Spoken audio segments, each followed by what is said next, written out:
à ce jeu du gratuit. Bonsoir.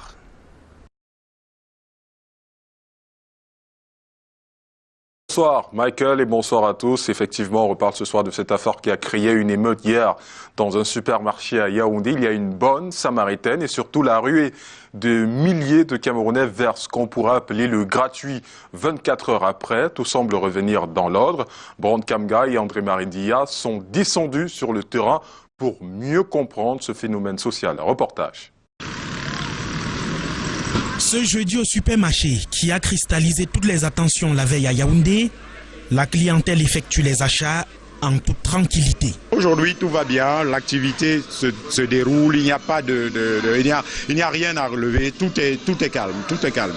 La veille mercredi, Dame Nadine Zie a soldé les factures de plusieurs clients suite à une psychose délirante aiguë.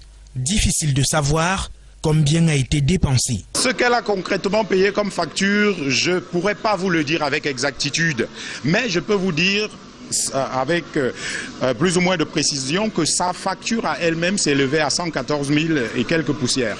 Peu avant midi, elle est exfiltrée à l'insu de tous par les éléments de la gendarmerie nationale. Curiosité, la foule a passé toute la journée au carrefour Mobile et Sauce dans l'espoir d'obtenir la manne. Question à un expert des questions sociales, comment comprendre le phénomène? Cela ne s'explique pas l'appât du gain facile. Nous sommes dans un contexte social où des populations sont meurtries par la misère ambiante, la misère morale, la misère spirituelle, la misère économique, entre autres. À la quête de l'argent facile, aussi dû au manque d'occupation, des mesures s'imposent pour éviter des débordements. Il faut que les Camerounais sachent tirer les leçons du passé. Des solutions ponctuelles d'accession à de l'argent facile ne peuvent pas prospérer. Et en ce sens, il faudrait que l'on sache que rien ne peut se gagner dans le monde sans fournir le moins d'efforts. Quant à la mise en cause, ménager de 38 ans, taxé de tous les noms sur les réseaux sociaux, nous avons rencontré le médecin qui la suit à l'hôpital Jameau de Yaoundé. Ce n'est pas un cas mystique, c'est seulement un cas de maladie mentale. Et le diagnostic évoqué, c'est la bouffée délirante aiguë ou psychose délirante aiguë. Actuellement, elle est prise en charge à l'hôpital Jameau. Ici, on a fait une affection qui peut être la seule durant toute une vie. Et généralement, le pronostic est très bon parce que avec la prise de médicaments, de psychotropes, dans les 48-72 heures, généralement, tout rentre dans l'ordre. Voilà qui est clair, un simple problème mental qui aurait pris d'autres tournures, ce qui exige la prudence dans un contexte social particulier. Cette femme qui a affolé les populations hier à Yaoundé n'était donc pas en état de santé maximale, comme pour d'autres cas précédents. Le fait a le mérite de montrer que certains Camerounais se laissent aller beaucoup trop vite. Le commentaire de Ghislain Périssono. Vous avez dit la rue vers le gratuit, évoquons en quelques cas camerounais. Et je commence par la capsule gagnante, pardon pour les consommateurs de boissons alcoolisées, qui changeaient permanemment leur goût à la poursuite de la bière gagnante. Ce cas permanent n'éclipse pas le cas de la catastrophe d'Ensam il y a une vingtaine d'années et qui consacra une ruée vers le pétrole gratuit. Je ne dirais pas autant de l'apparition de la Vierge Marie, c'est spirituel. Par contre, le phénomène Mida est encore frais dans notre esprit.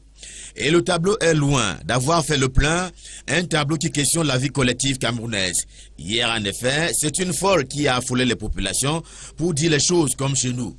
Chez nous où le goût de la facilité a atteint le seuil de l'intolérable.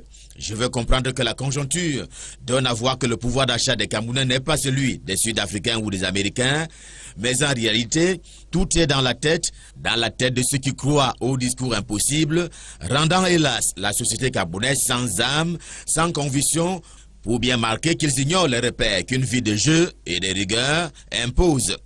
Comment croire que la manne est à l'ordre du jour dans cette vie moderne et de la modernité où l'on croit tout mériter? Et là, je me tourne du côté de l'élite sociale et politique qui enregistre ainsi un échec faute d'avoir construit et structuré les mœurs.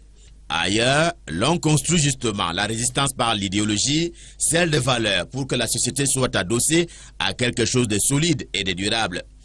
Je crains que les populations soient sans direction au nom des ventres vides, au lieu d'une masse critique individuelle et collective dont a besoin l'âme du Cameroun. Peut-être faut-il penser à remettre la constitution camerounaise sous la protection de Dieu, Dieu pour qui tu mangeras à la sueur de ton front. Il n'avait donc pas prévu la ruée vers le facile.